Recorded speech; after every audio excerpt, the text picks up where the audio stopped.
Welcome to the Heartfulness Northmead Center. We invite you to grow with us through various programs. Our schedule offers free group meditation, open to all, and personal one-on-one meditation with a trainer, requiring prior booking. We also have yoga classes for beginners to intermediate practitioners. Join us for International Yoga Day on June 13th, 2026, from 9 a.m. to 11 a.m. at 713th Boundary RD Northmead. This is a free event with no prior experience required. The 2-hour session includes yoga, guided relaxation and meditation, and light refreshments. Scan the QR code to register and book your spot.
Welcome to the Heartfulness Northmead Center. We invite you to grow with us through various programs. Our schedule offers free group meditation, open to all, and personal one-on-one meditation with a trainer, requiring prior booking. We also have yoga classes for beginners to intermediate practitioners. Join us for International Yoga Day on June 13th, 2026, from 9 a.m. to 11 a.m. at 713's Boundary RD Northmead. This is a free event with no prior experience required. The 2-hour session includes yoga, guided relaxation and meditation, and light refreshments. Scan the QR code to register and book your spot.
Welcome to the Heartfulness Northmead Center. We invite you to grow with us through various programs. Our schedule offers free group meditation, open to all, and personal one-on-one meditation with a trainer, requiring prior booking. We also have yoga classes for beginners to intermediate practitioners.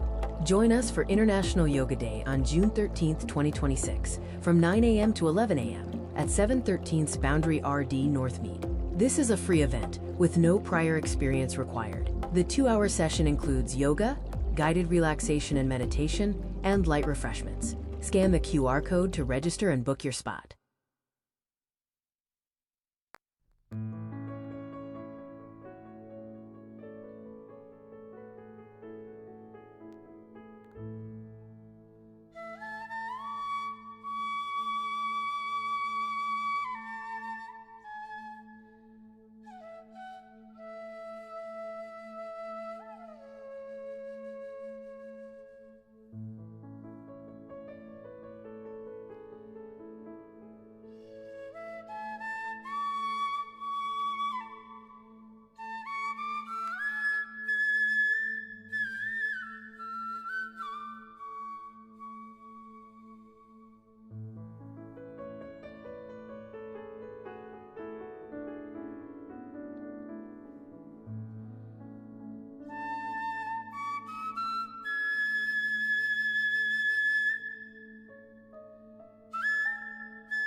Hello.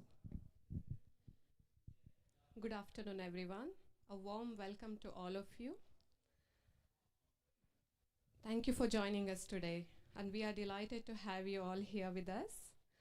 And today, here in the Heartfulness Northmead Center, we are having a beautiful meditation workshop titled, How Do We Listen to the Heart?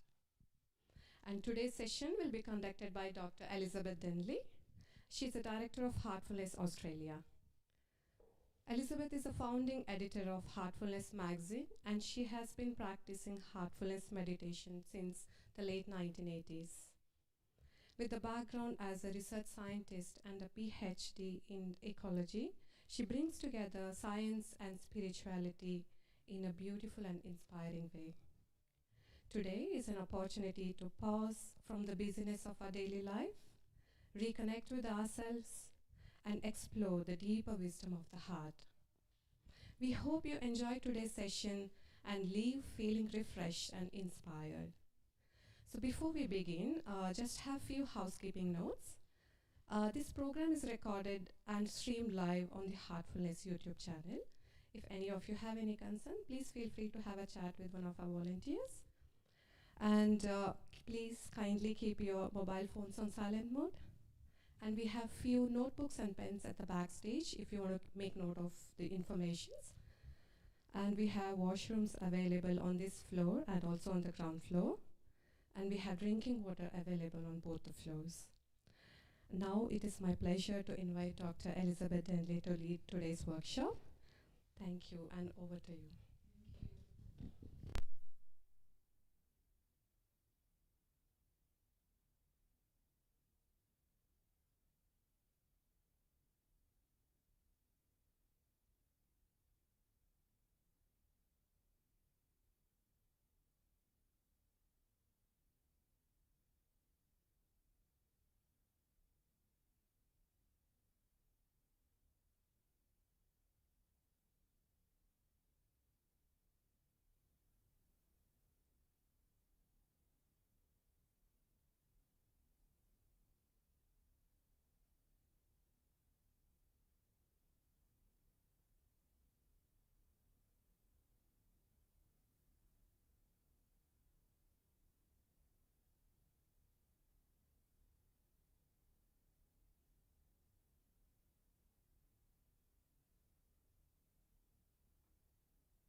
Okay.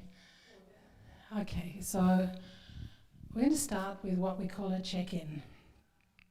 So if you can put everything down, if you can sit comfortably, phones off or on silent preferably. It's not good to have buzzing and pings and dings and everything happening. If you can stand not to look at it for 5 minutes, then it'll be good. Sit as comfortably as you can and close your eyes.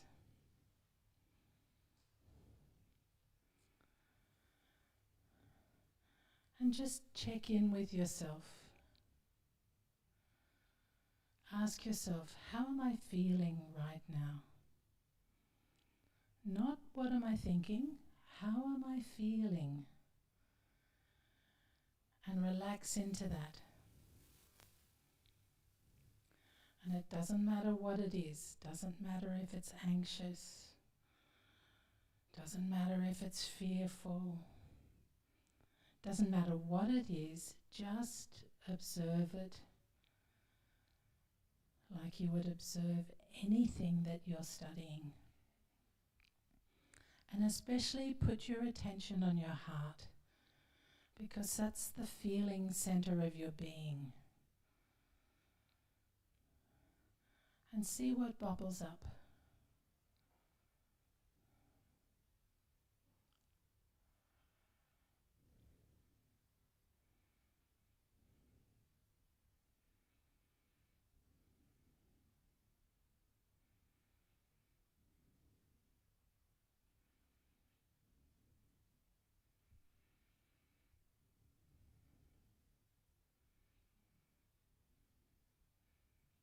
You may have thoughts about what you need to do tonight, or a memory from 10 years ago may come. Doesn't matter what it is, just note what's going on inside yourself.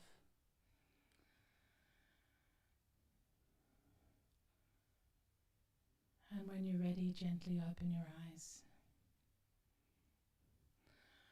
Arjun's at the back. Can you hand around the notepads and pens as well? These notepads and pens aren't for you to write down what I say, they're for you to write down what you experience within yourself.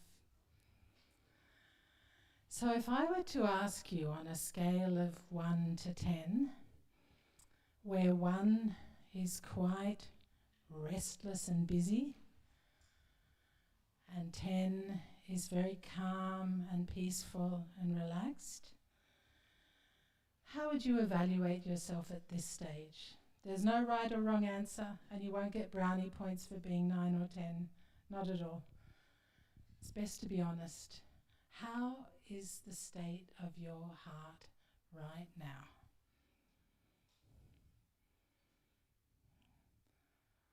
Anyone want to share a number? 8? Not bad, yeah? Well, 1 is fully restless, 10 is fully calm. So on a scale, 2, okay? Thank you, yeah. 10? Whoa! You may find that you have a way to go. The 10 is not really 10, but anyway, it's a good number to start with. Anyone else? A 1, okay. Normally, at the start of any session, whether it's in a corporate or in the centre here, most people are in the bottom half of the range because you've come from busy activities, your mind's going, you've not had a chance to slow down and settle down. Doesn't matter where you're at right now. Hopefully by the end of the session, the numbers will have gone up a bit, because we're going to do some activities to learn how to go into that centre. And I'm going to be referencing this book because this book is about that. It's the book that's there.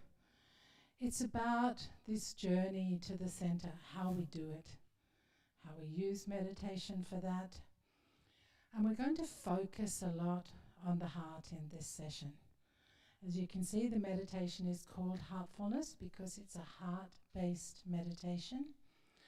Why do you think it's heart-based instead of mind-based? Anyone got any ideas?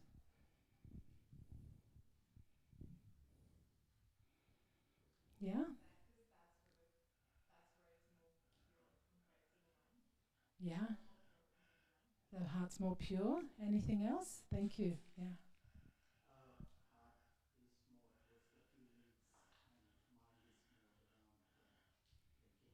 Yeah. Okay, yes. So one is about thinking, one is more towards the feeling side.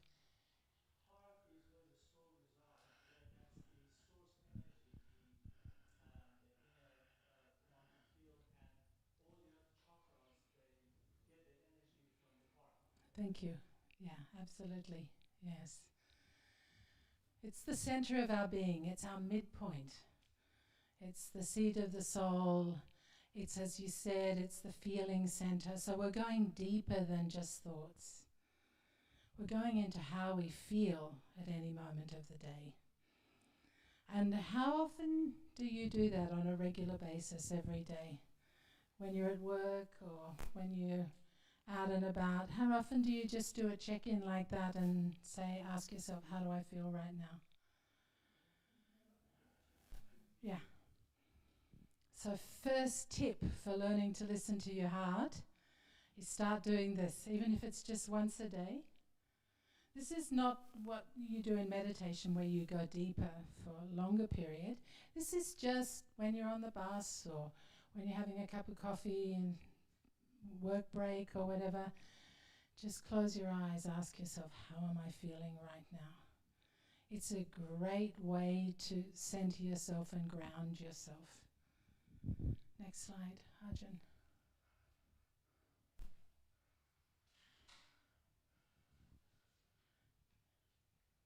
Okay. Next activity for you guys to do, and you don't have to share this, but I'd like you to write down whatever comes to mind. So run through your day today from morning till now. You do this just inside your head. Make a mental note of what happened in your thoughts and emotions. This activity is something that is sadly lacking from our education system. Unfortunately, we don't learn this as kids. We don't even learn this at university. But it's for self-awareness, for self-confidence, for self-discipline, for anything like that, for self-love, self-compassion. It's a necessary step. So just take a moment now to do that. From when you woke up, what was going on inside you? Not so much what were you doing, running around taking the kids to baseball or at the supermarket or whatever, but what was going on inside you all that time? How are you feeling? See if you can take a moment to do that.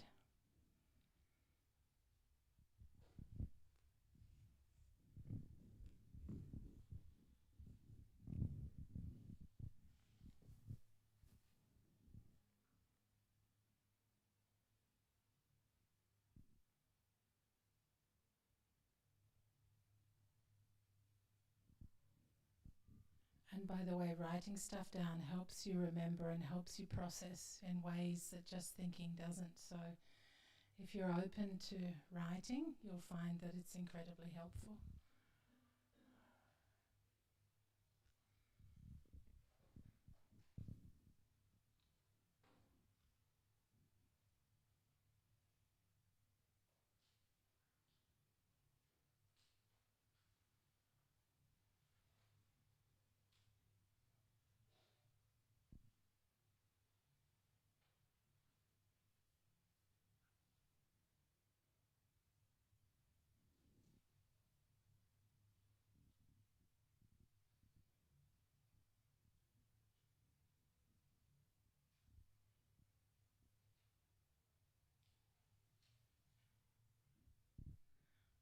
And this exercise will help you become aware of your awareness level throughout the day.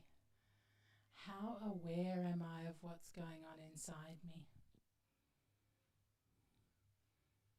Again, something that we're not very well trained in through our education system. So it takes a bit of practice.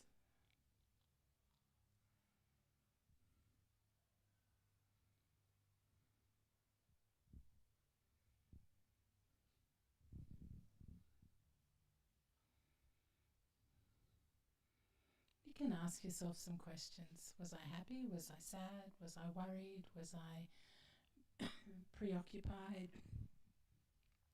Was I angry with anybody? Was I frustrated? All those things.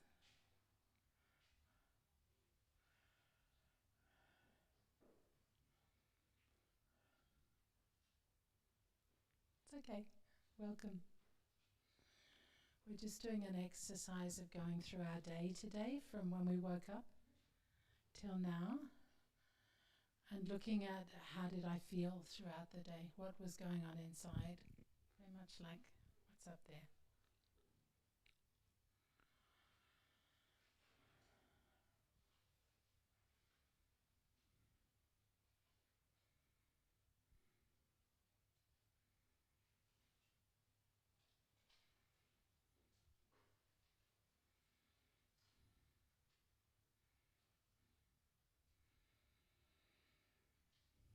Sometimes it can bring up things that are not comfortable. If that happens, feel free not to go down that rabbit hole. It's completely up to you. But you don't have to explore something that's uncomfortable.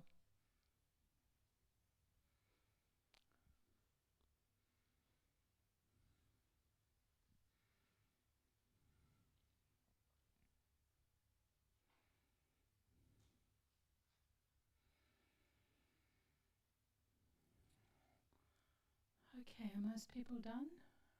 Yeah? Okay.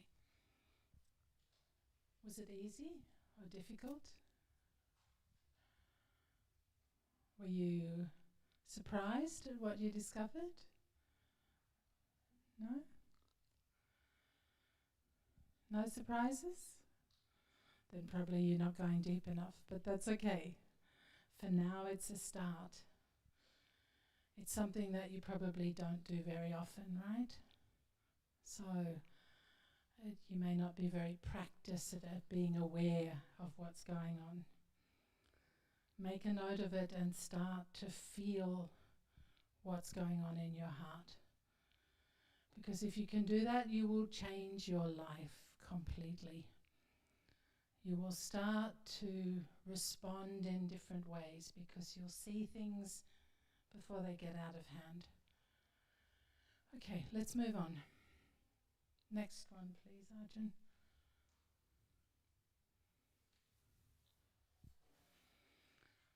Okay, and this is taking it to an even deeper level.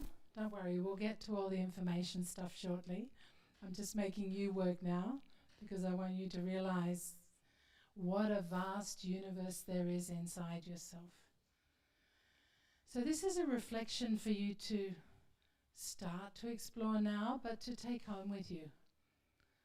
And to start to think about, not so much think, as let things come up from inside yourself. When you work from the heart, when you listen to the heart, you're not thinking as in processing rationally. It's more like waiting, creating a space inside yourself so that then things can emerge from within. They can bubble up from within, if that makes sense. So in a sense, you're learning to pause and let your heart speak to you. And we'll talk about that in a minute. But this reflection, are you happy with your way of being in the world? Now, this is a pretty vast topic, which we can't cover today completely. But it covers all sorts of things, like as a human being, first of all, am I looking after myself? Am I doing the things that are the best for my well-being? And that includes physical well-being, things like eating well, sleeping well, exercising, all the normal things that we think about for the physical body. And then, am I doing the best for myself mentally, in terms of, am I offering myself the right sort of mental stimulation, the right sort of nourishment for my mind?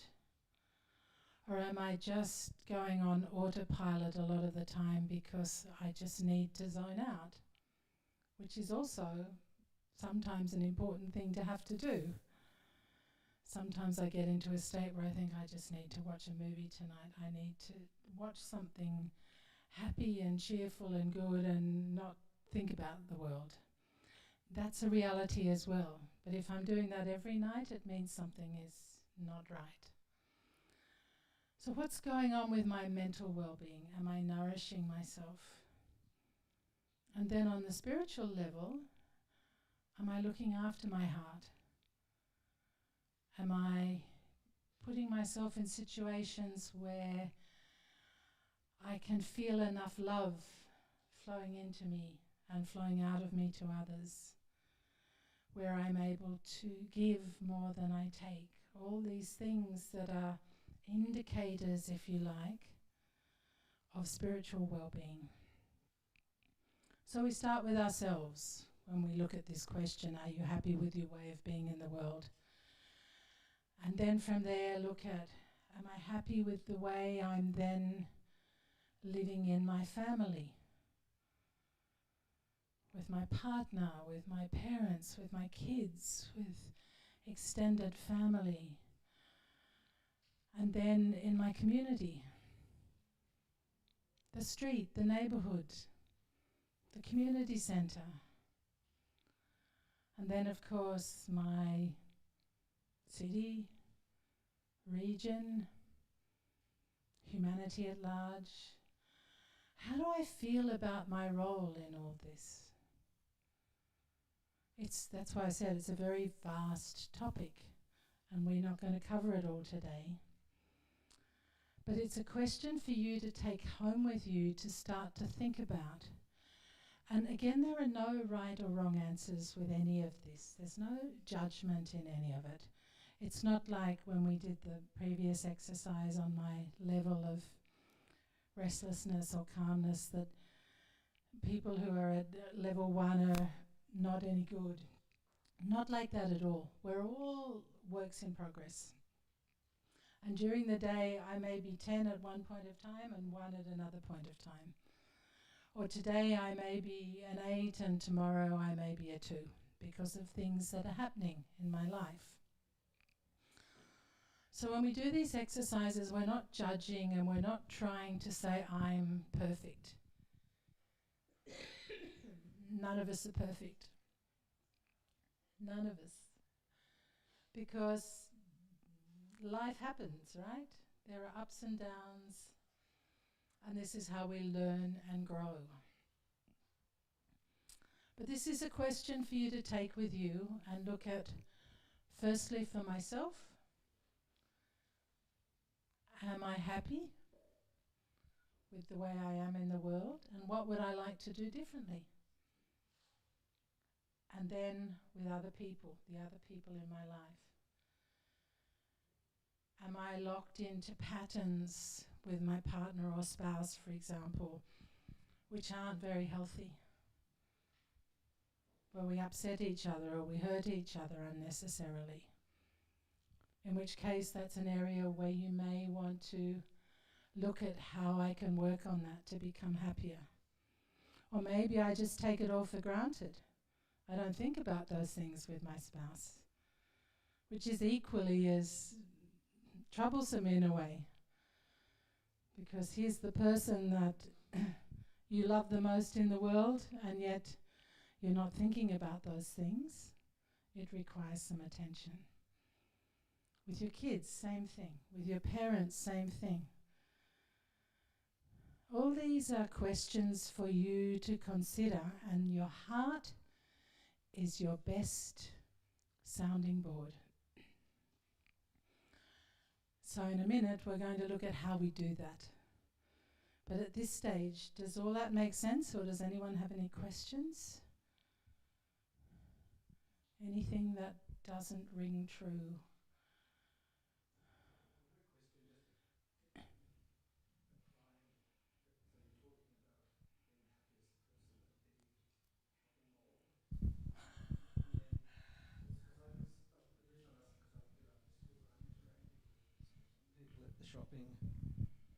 At the shopping mall, and I want to make it a significant interaction if I can. But it depends a bit on whether the other person is open to that or not too busy. But is that something you sought to do or were able to do? Well, there's another approach. I mean, that's a nice thing to do. My dad was like that. He'd go out every day and he would talk to everybody. And he was always so lovely with everybody that people in the neighbourhood got to know him, and he brought a lot of joy to people. So that's one way to do it. But you can't do that with everybody all day. And also there is another way which is probably more effective but much subtler, and that is to use the power of suggestion. So if I'm walking along the street here, or if I'm sitting on a bus or a train or in the shopping mall waiting in the queue at the supermarket, I may have a very loving and gentle thought that everybody around is filled with love and peace. Just that. And so I'm radiating, and to do that, of course, you have to create that condition in yourself first. And then it radiates. So I'm standing there in the queue, waiting for the checkout girl to do my shopping, and I just, instead of being bored or doing nothing or checking my phone, I just simply, with my eyes open, make this thought that everyone around is filled with love and peace. Let it radiate. And it will have an effect. And the difference between doing that and checking the news on my phone is like a hurricane compared to a beautiful, calm, sunny day like today. It's momentous. So imagine if tomorrow everyone in this room does that wherever they are in their particular part of Sydney. Imagine the effect it will have. You know, even if there's 30 of you, 40 of you doing that, you will change the society if you do that every day. I can do something else. I can have a thought that everybody is developing correct thinking and right understanding and an honest approach to life. Again, simple suggestion. But if I do that every day when I'm on public transport or in a crowded place, the effect will be, again, momentous. So that's another way to do it, which will have an effect, but it's a much subtler thing. You're not going up to people and you're not in their face and saying, "Hi, I want to talk to you today," which might make them go, "No." You know, they may not be happy about that. But this way, no one else knows, but the effect will be there. So simple things like that. You think of something.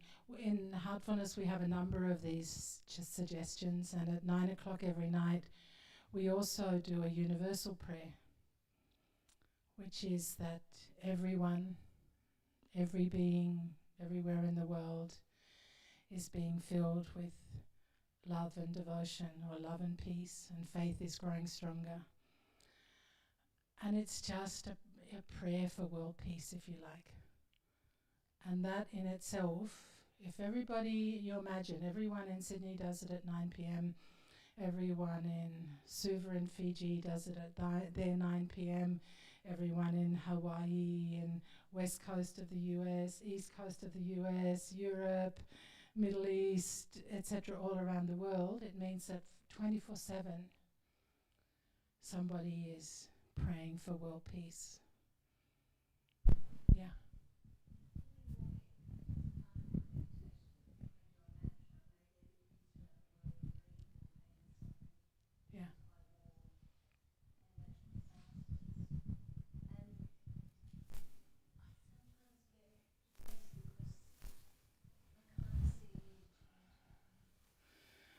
Well, sometimes it is, but also imagine that it could be even worse if you weren't doing that. Yeah? And the more of us who do it, and the more of us who put our energies, because what's thought? Thought is just energy, nothing more. It's how we direct our energy along a channel. And so if that channel is towards world peace, and you're doing that every day, the effect will be there. It may not be, you may not even see it in your lifetime. It's like planting a mango seed. Me, at the age of 70, if I plant a mango seed now, I may be lucky enough to see the fruit on that tree, I may not, but my children and grandchildren will. Do I need to see it? No, because it's the intention that matters. If my intention is for peace or kindness, may everybody be kind, whatever feels right for you, the effect will be there. And it could be a lot worse if you weren't doing it, I can assure you. And even if what you do impacts one or two other people in your street, in your neighborhood, then it's worth every bit of it. We're all connected, which is again what we'll talk about. Okay, next slide, Arjun. And this affects something that's really important to us, listening to the heart. I think, let's read this and then see what comes out. Most of us have a conscience, but is it validated by our actions? So there's a law of nature, which is that we become sensitive to subtler things only when we are sensitive to worldly things by acting upon them. The first step is to become aware. So, for example, if you're walking down Church Street in Parramatta and you see an elderly person trying to cross the road, would you automatically go and help them across? Yeah? So a lot of people wouldn't, because they're too busy rushing. They're too busy in their own world thinking about where they've got to get to, their next meeting, or something they've got to do, somebody they've got to see. They may not even notice that there's an elderly person crossing the road. So it's little things like this. If we switch, or if you're walking along and, like I was on the beach this morning, and I saw some rubbish, would you stop and pick it up, or would you expect the council to do that? Things like this. So if you're not sensitive to those things, forget about the inner universe and being sensitive to inner conditions and all sorts of other things. We have to start at the basics. I had a situation a few years back which really brought this to my attention. I was coming to a group meditation in Sydney one day, and my car was out of service and I had to get public transport, which meant leaving very early in the morning. I was going to Epping from Inner West, and so I had to get to Central and then get on a train to go to where I was going. And it meant leaving home at about 5:30, going to the local bus stop. And when I got up to the bus stop, there was a man there in the bus stop who was obviously homeless and very, very drunk. And he was a strong guy. And I looked and I thought, what do I do? Because this could work out okay, or it could be a bit dangerous. He was still very drunk, he was singing at the top of his voice. And so I had to look at, was I judging him because of the fact that he was homeless and drunk? Or was it a real natural caution based on the fact that he could be harmful? And it was a philosophical thing that I had to go through. And, all of us face things where, if you're at Central Station, for example, and you see a homeless person who's begging, how do you treat that person? There's a really amazing story that we were talking about this morning at my school lunch, where there was a hairdresser very famous hairdresser who'd done a lot of celebrity haircuts, and he decided to go and talk to homeless people and cut their hair for them for free as a public service, community service, and got to know them and gave them the most incredible tenderness by doing so. And of course, not only were they changed by it, but other people saw them differently, because suddenly they had beautiful hair, whereas they didn't before that. So, he saw people in a different light. He was willing to go and ask them about their lives and how they'd got to where they are now. Do we always do that, or do we just walk straight past? And I'm not saying that you have to stop every time, but these are questions to ask yourself, because if you're not, or if you're not even aware that there's a choice to make here, then it means that we're not living our full potential as human beings. We're so caught up in what we're doing and in the moment that we're not able to do that. And so, what are we looking at? Each time your inner voice prompts you to do something worthwhile, listen to it, otherwise you lose the art. You lose your awareness, you lose your sensitivity. It requires a commitment to listening to your conscience about day-to-day things. Simple things, like how much water do I use while I'm having a shower or while I'm brushing my teeth? Do I leave the tap running when I'm doing the dishes, or do I do what the Japanese do when I'm having a bath and wet myself and then turn the water off, soap myself, and only turn the water back on again when it's time to rinse myself? Why do they do that? Because they live on an island where water is in short supply. We're now facing the same thing in Australia. Water is in short supply. So all these things are questions of conscience. It requires a commitment to listening to your conscience about day-to-day things. If you have to be reminded of your duties, if your child has to say to you, "Mummy, take shopping bags, don't get plastic bags at the supermarket," then you're having to be reminded. And your consciousness will not have the space to expand, no matter how much you meditate. So what we're saying is that this is something to work on, to be listening to all the time. Arjun, next slide. So how do we do that?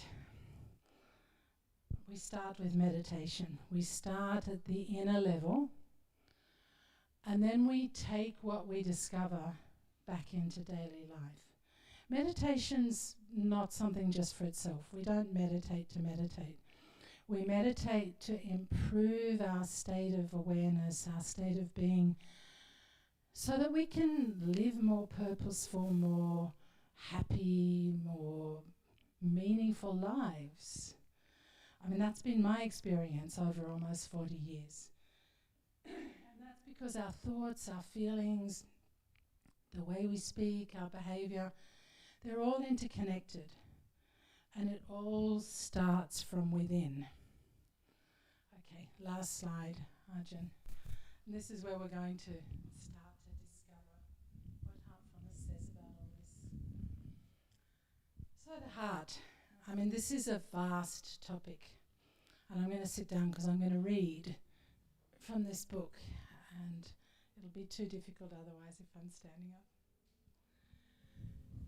So when we meditate on the heart, we're not just looking at one thing here. It's like a constellation of different stars. We're looking at the vastness of our inner universe, and within that heart, sometimes they're called, someone talked about the chakras. So you spoke about the chakras. So the heart chakra is the midpoint of all the chakras. It's the vastest of all the chakras. Every other chakra is incorporated inside it. And it's made up of different parts. It's a bit hard for me to do with the microphone, but I'll try. So imagine this. The way my teacher talks about it, because he's a businessman and he uses business language sometimes. So he says, imagine you've got 1 square foot of real estate here, the heart chakra. And now divide it into 4 quadrants. Okay? So imagine that on yourself. Do it like a map on yourself. And so you have lower left. The lower left, which is sort of below the left nipple in your chest. Can you just put your attention there for a moment and see if you feel anything? What do you feel in that part of your chest?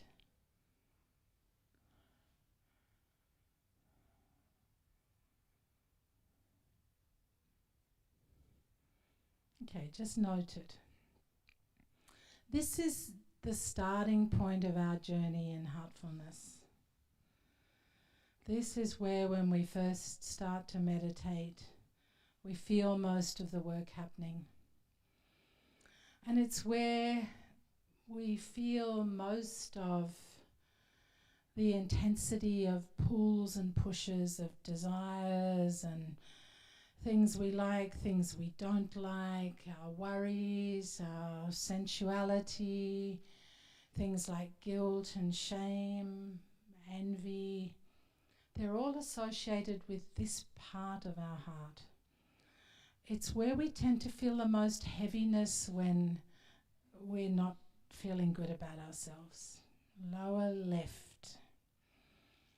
So when we meditate in a little while, I want you to see what's going on in these different places. See if you can feel any difference. Doesn't matter if you can't. But this point here, point 1 or chakra 1 of the heart, is associated with earthiness, the earth element. It's very much grounded in our material worldly life. It's where our thinking tends to go out into the world. It's a very active part of our being. And of course it's where the heart, the physical heart, sits. It's such an important part of who we are.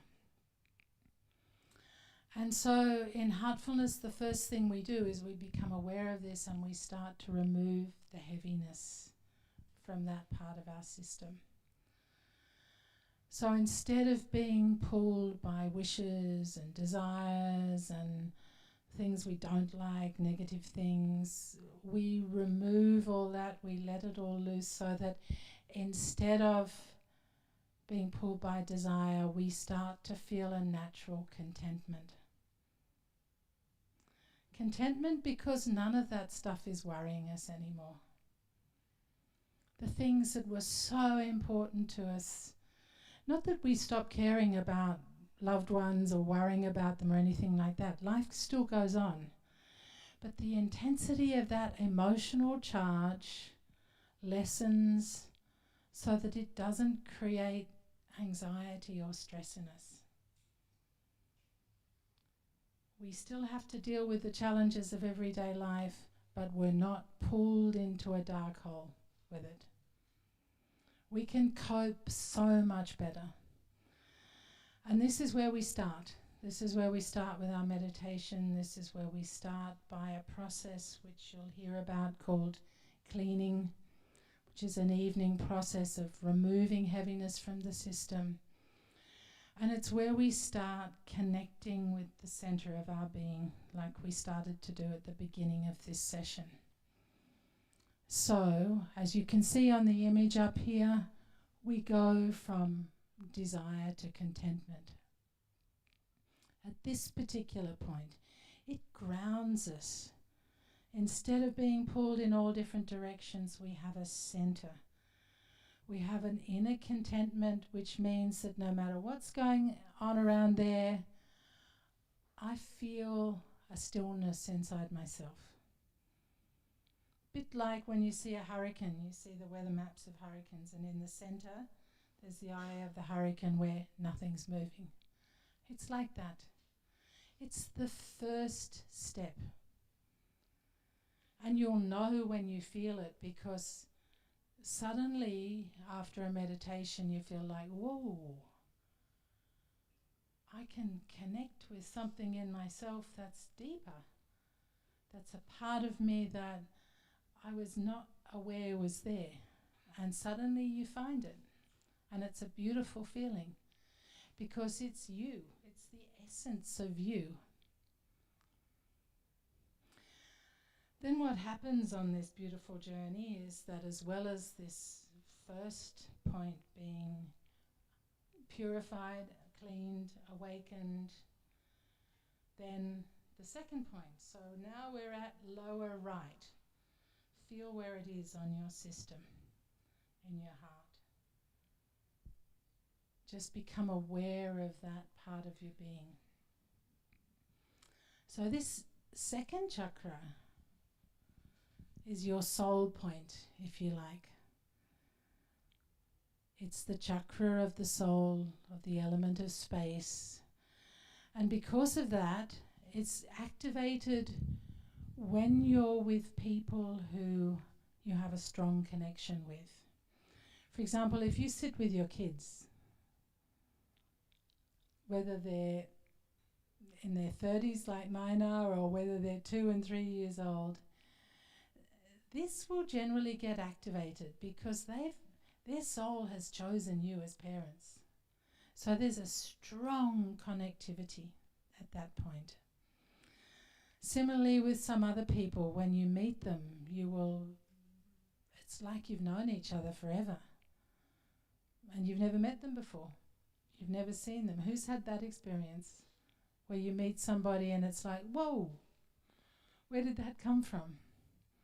There's a soul connection. So again, you'll feel this chakra in your system activated because it's letting you know there's a resonance there.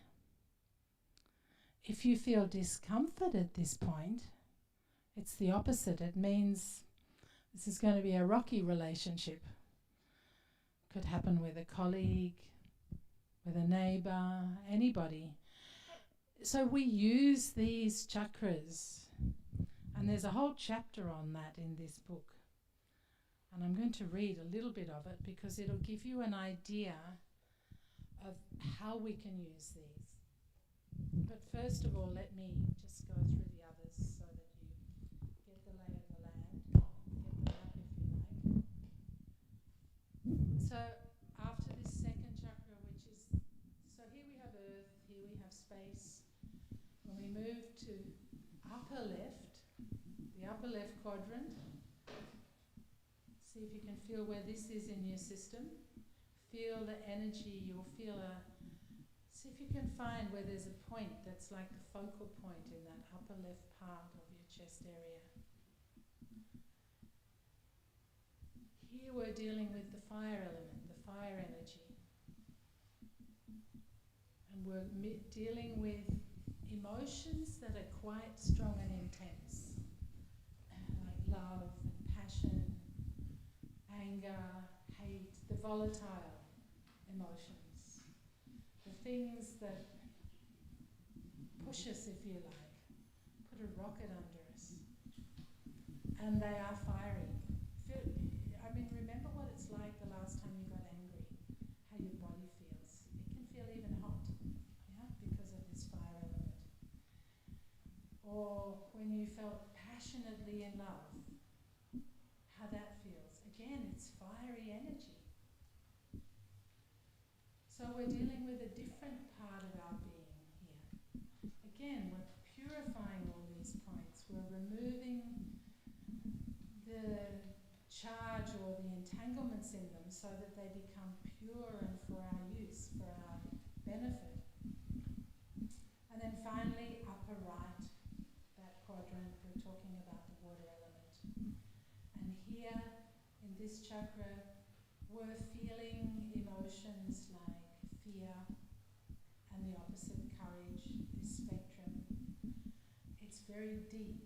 It's deeper than the volatile fire energy. It's at a different level of inner strength. And then finally, at this fifth point up here, which is also known as the throat chakra, we have the air element. We have the thinking, intellectual capacity of either clarity of thinking or confusion. So we're working with these all the time. So listening to the heart starts with just being able to go inside and say, okay, I'm feeling sad today, or I'm feeling happy, or I'm feeling positive or negative or fearful or angry or whatever. But as you develop, as you move through the meditation practice, you learn to work with this, and you learn to work with these spectrums of emotion. So let me just read so you get an idea of what I'm talking about. So this is what Daji is saying to me. I ask him a question. Daji, can you please share some examples of how this works? Each chakra, and this is what he says, each chakra has a special vibratory signature. For example, the peace we find in being with our children or grandchildren is precious. Imagine for a moment that your son is sitting with you and observe the inner vibrations of your heart. He may be a small child throwing tantrums for a toy or a rebellious teenager. But the moment he sits beside you, a specific vibration is created at chakra 2, lower right here, which is associated with the soul. One reason for this is that it was the soul of your son that chose you as parents. Long before conception, there was some level of resonance. So even if the parent-child bond becomes strained and you become frustrated, it is still joyous, instilling peace. When you are with someone and you feel vibrations at chakra 2, the soul chakra, and find calmness, you can assume that there is some level of soul resonance. There will be a feeling of lightness and softness. Is there anyone you've felt that with? You just naturally feel light and soft and at one with the person. You can sit there with them for hours, not even say anything, but it's natural and nice, yeah? While feeling this peace at chakra 2 in any relationship, if the vibrations in chakra 3 are also not heavy, but feel as if you are melting, then you can deduce with confidence that this relationship is going to be soulful. Your heart will feel free, burdenless, expansive, light and joyous, which happens whenever something good for your evolution is happening. That is why you feel unparalleled joy sitting beside an evolved personality. With such signals, you can safely conclude that a relationship will blossom. In contrast, if there is heaviness at chakra 3 and some level of heaviness at chakra 1, you can assume that this relationship is not going to work out. Imagine if everybody could do this, how easy life would be, yeah? Or we are, or can do it, in fact. That's the whole point about this. By meditating, you do develop these skills. Before making life decisions, and you all know what big life decisions are, sometimes you may feel as if your entire system is being crushed between two giant mountains. Who knows that feeling? When you've got to choose something and it's not easy. That doesn't feel clear or natural. At such times, please drop whatever you are pursuing and pause. Also, if your calmness is disturbed and you feel heaviness in chakra 2 when you are with any person, it is better that the relationship is avoided. He's not saying run away from people. He's just saying be aware of these things because it will affect you. It will affect your harmony. Another example is when you feel a lack of courage in chakra 4. It is an important warning to avoid an action you may be considering. Imagine if you had immense courage and used it to do something immoral. Your heart's telling you, don't do this. Sometimes you may feel confusion in chakra 5, this one. So ask yourself, what do I plan to do? What are my heart's intentions? When there is no clarity, pause and reflect. You may be guided towards a better course of action. In other words, heed these C's and D's that are up there. These are your guiding posts, if you like, to being able to listen to your heart and figure out what's going on with you. And it doesn't take much. I mean, it doesn't take a lot of practice to get there. It just means meditating, becoming aware of what's going on inside yourself. And as we mentioned before, if you can't be aware of what's going on outside of yourself, it's going to be difficult to be aware of what's going inside of yourself. It's the same skill. Whether you're looking outwards or inwards, same skill. Just where you direct it. So it's really not rocket science. The science of meditation is not complex. It's very, very simple. But it does require you to put some effort into a little bit of discipline to create daily habits.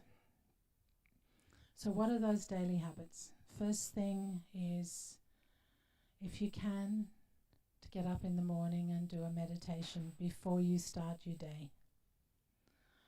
Now, for some of us that's early morning, but it doesn't matter if it's not. It doesn't matter if it's later. The thing that's important to get started is to find a set time of the day that works for you. If you're a mother with small kids, that may not be possible. You may have to just be much more flexible.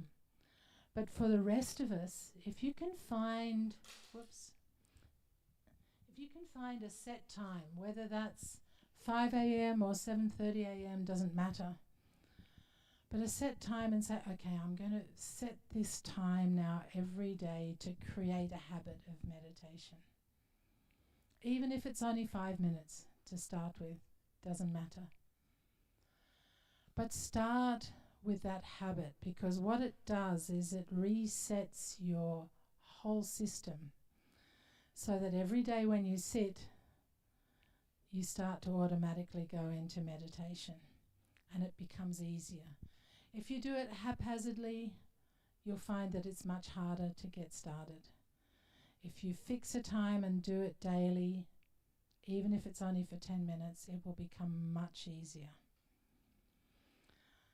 So that's the first thing, because what are you doing when you meditate? You're turning your attention inwards to the heart. You're learning to listen to it.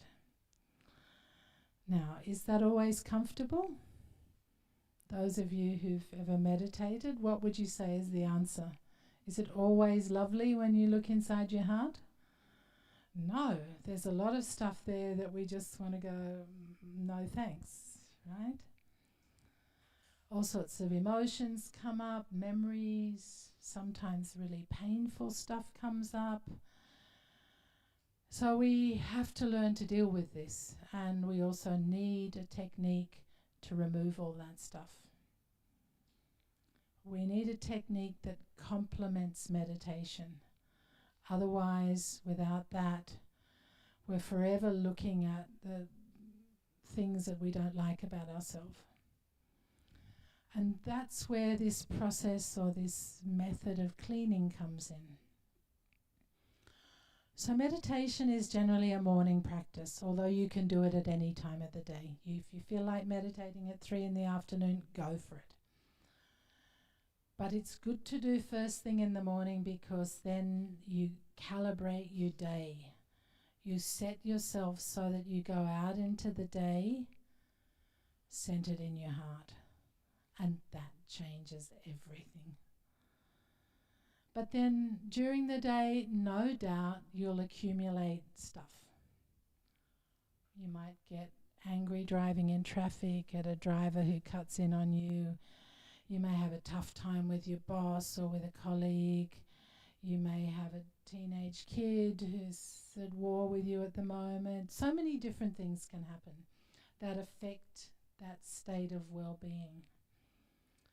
So the cleaning process happens in the evening, the end of the day, to release all that, to let it all go, so that we're not carrying over into tomorrow the accumulations of today. Because without that, it's really difficult. It's like if you don't clean your house for 30 years and you expect to live in it, how would it be? If you don't clean your mind for 30 years, it's the same thing. It's just full of accumulated heaviness of various sorts. It's not that we're getting rid of memory, we're getting rid of the emotional charge attached to memory. So we're getting rid of the highs and lows, if you like. The traumas, the pains, the sadness, the fears, the things from childhood that limit who we are. If you were bullied at school, how it affects your behaviour with aggressive people. If you lost a parent when you were young, how that affects your sense of well-being and being abandoned. All those things that affect our psychology. They're all there. It's not that the event goes away, but the feeling and the habitual patterns of behaviour do go away with cleaning. And that is liberating beyond anything I've ever experienced in any yogic practice, any meditation, or any psychological method ever. Because we don't have to analyse it. We don't have to go in and say, what is it that's being removed? It's like getting in the shower. Do I look at my arm and say, I got that spot when I was eating breakfast this morning, and I got that when I was climbing the wall this afternoon? No, I just clean, right? Everything goes off. Same thing with this. I'm not analysing or thinking or delving into stuff. I'm just letting it all go. And that for me is just a rejuvenating, energizing process. And then the third practice is something we do at night just before sleeping, which is a prayerful connection with the center of my being before going to sleep. It takes 5 to 10 minutes and takes me into my deepest state so that I can then lie down and sleep in that peaceful, connected state. So these practices are what allow me to start to learn to become aware and listen to my heart. I still have to develop that awareness, but this gives me the tools to pause, to remove all the rubbish that's stopping me, and to really, really connect. Very simple. Doesn't require any beliefs, so whether you're religious or not is not important. Whether you think you're spiritual or not is not important. This is just pure practice. Any human being can do it because any human being has a heart. It's just like when I go to the dentist doesn't ask me, do you have Christian teeth or Hindu teeth or atheist teeth? They just work on your teeth, right? Same thing. This is just working on your heart. And the results mean that then you can listen to what's going on. And what happens when you do? The heart generally doesn't speak when things are going well. So if your life is as it should be in terms of what you want for it, your purpose, your meaning, the heart's not going to intervene because it's happy. The heart will tell you when something is not on track. And that's these warning bells that are associated with our emotions, with these negative things. So, for example, if I feel angry, what's it telling me? What does anger tell me? Anyone?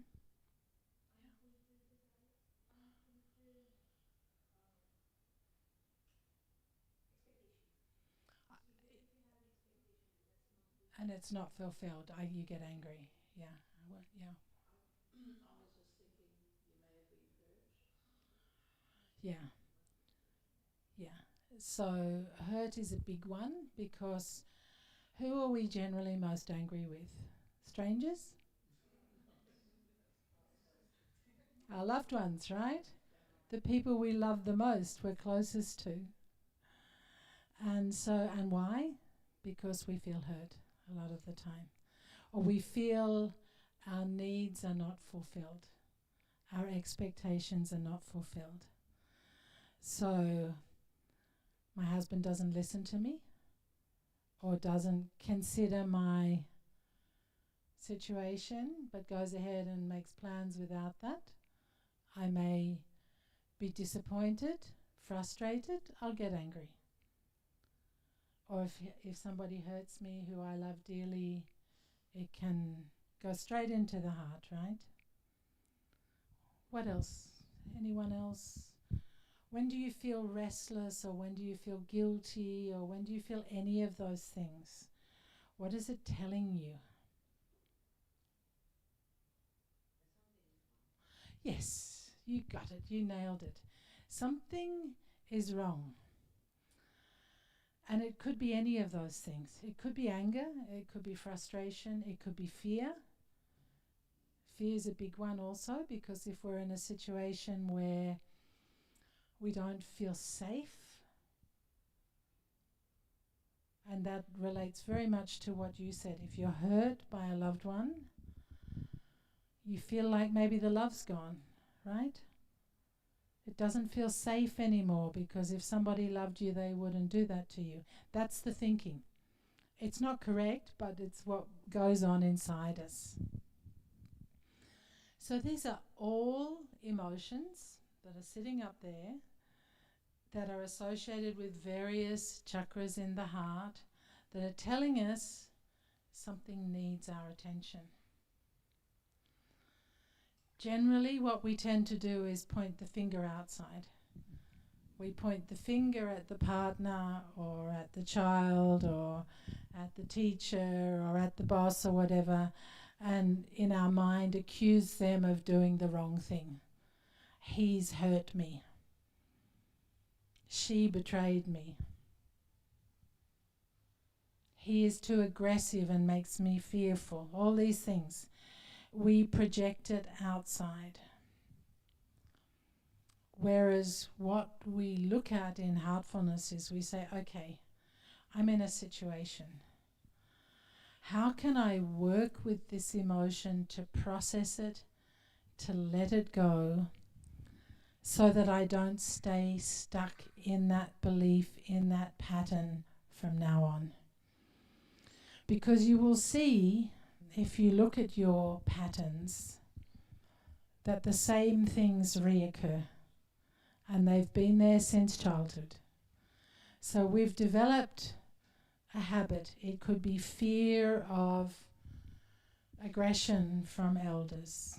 If we grew up in a family where, for example, a father or a mother was very aggressive in their behaviour. We could have fear of abandonment if we were abandoned in some way as a small child. We could have anger towards people who behave in certain ways because of our background. So many things that we carry that then we recreate because our nervous systems have now been set. Our neural pathways have been set into that habit that we recreate by attracting the same sort of people who will do it again and again and again and again. And if you look at your own relationships, you'll see those patterns created in the dynamics with a spouse, with your kids, etc. We all do it. It's part of the human condition. What we do in Heartfulness is we become aware of it by listening to the heart. So next time you feel hurt, it's, okay, I'm feeling hurt. What's going on here? Why do I feel hurt? Is it because I don't feel loved or supported? In which case, what are we going to do about this? If you react in the emotional state, it generally isn't a very healthy discussion. But if you can calm yourself, if you can go into your center, find that stillness within yourself so that you come to a neutral point of view, then you can come back and say, okay, let me now work to resolve this. Is this really abandonment? Or is this person just unaware and insensitive in the moment and we have to approach this differently? It gives you the ability to step back and pause and reconfigure the way you're doing things. So it's very powerful because it means that you have the ability then to listen to another person, to hear their perspective, and then to work with them for solution instead of what tends to happen in this day and age, which is that people just yell at each other and polarized.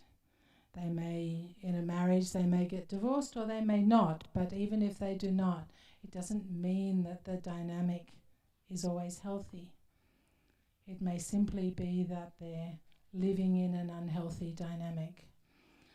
And we can all improve the way we behave towards ourselves, to the people in our lives we love, and to the broader community. And this is done by listening to the heart. So what I'd like to do now, unless there are questions, is let's do a short guided meditation together to go into the heart and start to feel that depth, that centeredness. We can do that together. But first, does anyone have any questions or anything doesn't make sense? Yeah.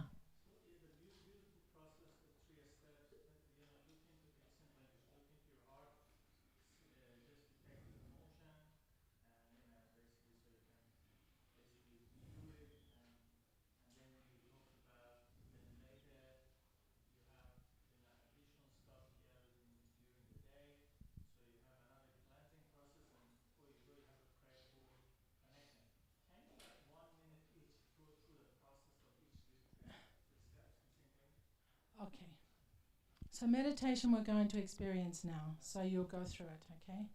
The cleaning process is a process where, again, you sit in the same way comfortably, either on the floor or on a chair or on your sofa, with eyes closed, relax, and you visualize all the heaviness, all the complexities and impurities in your system going out the back of you from your tailbone to the top of your head. So all along the spinal column, that part of your body going out the back. And you do this for about 15-20 minutes.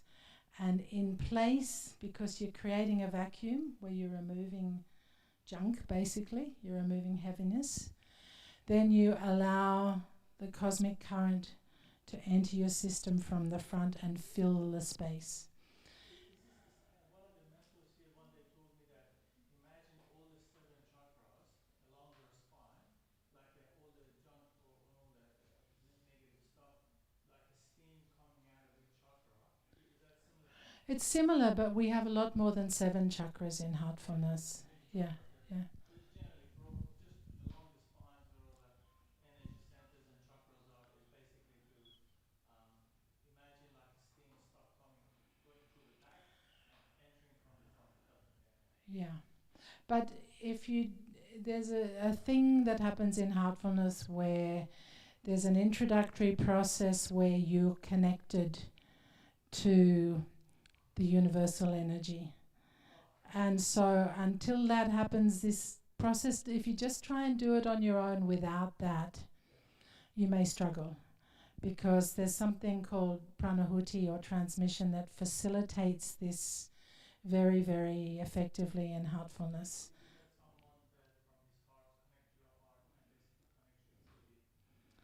It's similar to that, yeah. I mean, that's another discussion. We don't have time for it today, but yes, it's something that you can ask any of the trainers afterwards. Trainers, put your hands up, all the trainers in the room. There's quite a few, so you can go and grab one of them after this and ask them about this, how it works. And then the prayerful connection at night is simply a 3-line affirmation about the human goal, how we block it, and what we need to get there. It's again, they'll give you the words, but again, don't try these things without having some introductory sessions, either with a trainer in person, or on the Heartfulness app, or on the Heartfulness YouTube channel. There are 3 masterclasses. You can try that and then see how you go. Because the thing is that none of this works very well on your own. We are social beings, human beings. And the good thing about Heartfulness is that there's a lot of human support. There are trainers around this area, there are trainers everywhere. This is a hub for Heartfulness in Australia, and having a trainer to support you on this journey is a critical part of how this works. Any other questions? So when you asked us before to do the exercise for our day-to-day and to connect with our core, our heart, I found it difficult because I just think I'm just so focused on tasks actually.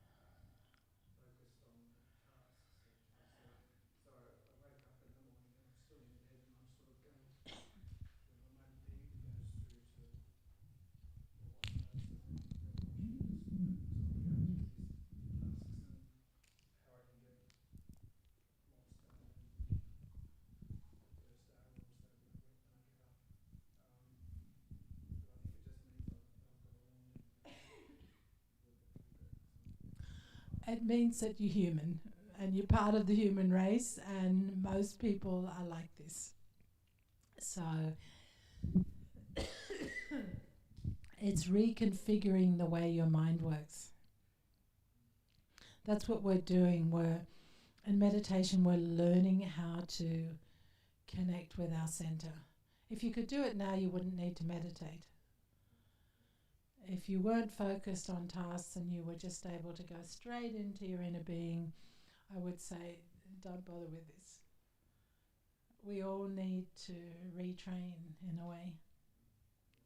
Not that you stop caring about the tasks. In fact, you'll become better at doing the tasks, because you'll be able to prioritize better, more focus, more clarity, get a lot of things done quicker. It's quite amazing how it refines your mind so that you become more effective in what you're doing. Yeah, it's a good side effect of it.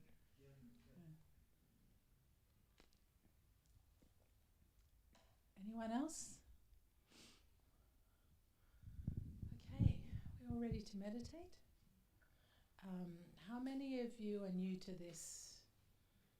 Have not done a heartfulness meditation before? Okay, there are a few. So what we'll do first is just for a few minutes, 3-4 minutes, do a relaxation, just to get the body ready to be a bit more settled, although we've had quite a bit of time of relaxing here anyway.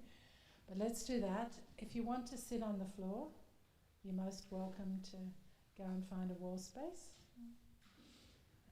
if the chairs aren't comfortable. And then from that relaxation, we'll go straight into meditation. And I will guide you through it. While we're actually doing the meditation, it'll be silent. So If your mind feels super active, don't worry about it. Just try to enjoy, relax, and see what's going on and become aware of what's going on inside you. Okay, everyone ready? So sit comfortably, close your eyes. And now bring your attention to your feet.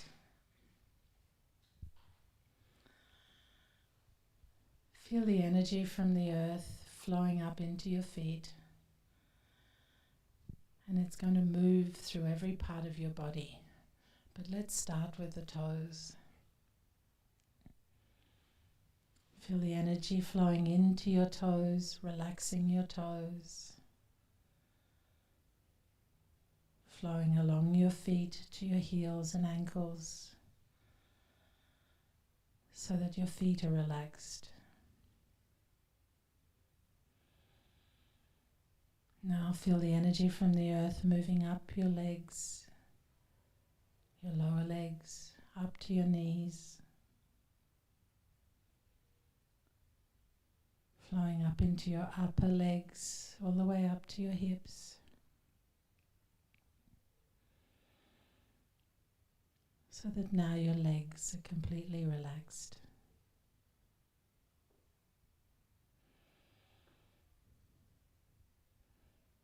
Feel the energy from the earth moving up into your torso, starting with your back, from your tailbone up through your spine, all the way up to your shoulders, relaxing all your back muscles.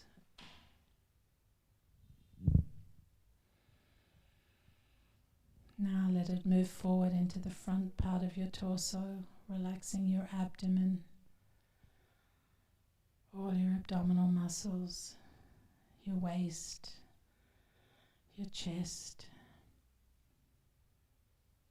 and all the organs in your body.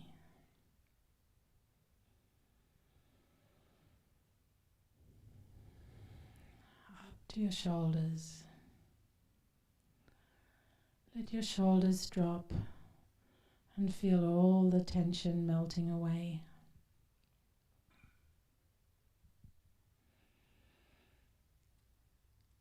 And now let the energy from the earth move down your arms, from your shoulders to your elbows, down to your wrists, out through your hands, and out the ends of your fingertips, taking with it all tension and heaviness from your system.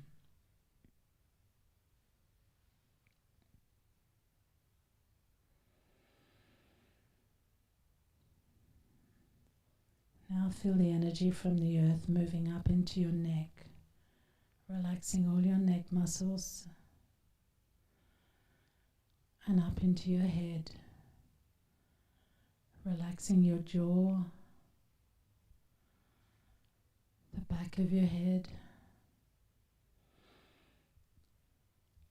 and now all your facial muscles, starting with your chin, your mouth, lips and tongue, your cheeks, your nose, your ears, eyes, eyelids and eyebrows. Let it flow up through your forehead to the top of your head.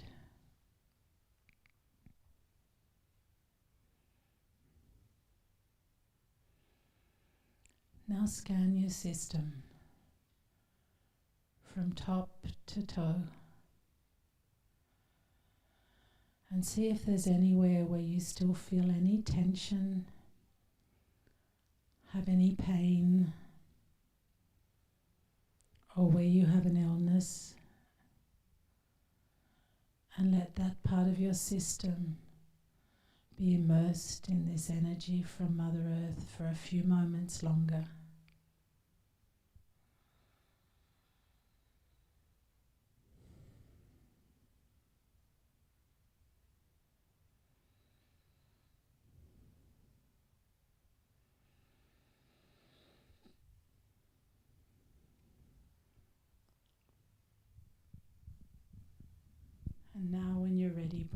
attention to your heart.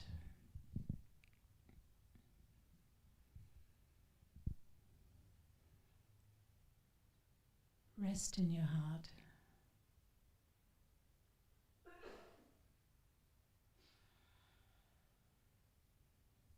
And now we're going to meditate on a very simple and gentle suggestion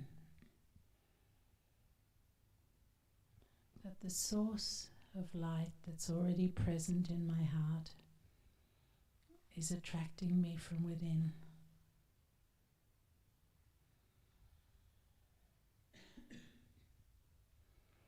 When other thoughts come, just treat them like clouds passing in the sky. Don't give them any attention. And if you do get distracted, gently bring yourself back to again the same suggestion that the source of light that's already present in my heart is attracting me from within. Please start meditation.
That's all.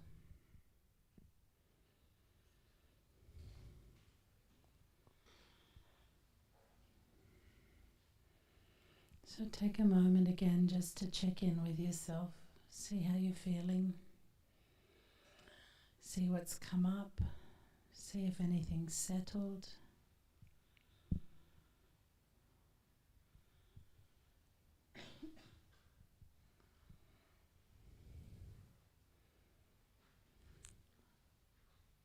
So we're here.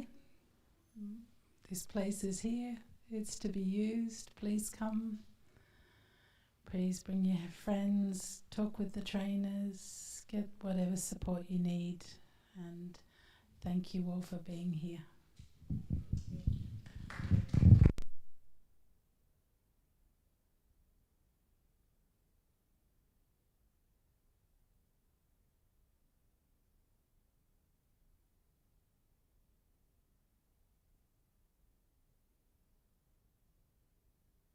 Thank you for attending the Heartfulness workshop on How Do We Listen to the Heart. Please take a minute to share your quick feedback by scanning the QR code Just or a quick using the thing. provided link. So, two things actually. We will really request your feedback. It will just take a moment. Just scan the QR code, really fill it in with your heart, whatever you need. And so we also want to let you know about the next upcoming events we have. So I'll just, after you finish this, after a minute I'll go to let you know about that. And before you leave for the day, we have some light refreshments organized downstairs for you. You don't need to go home and cook today. Thank you.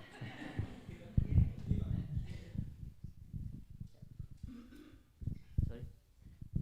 Yeah. So can I, so just take a moment, scan the QR code, and please leave your feedback.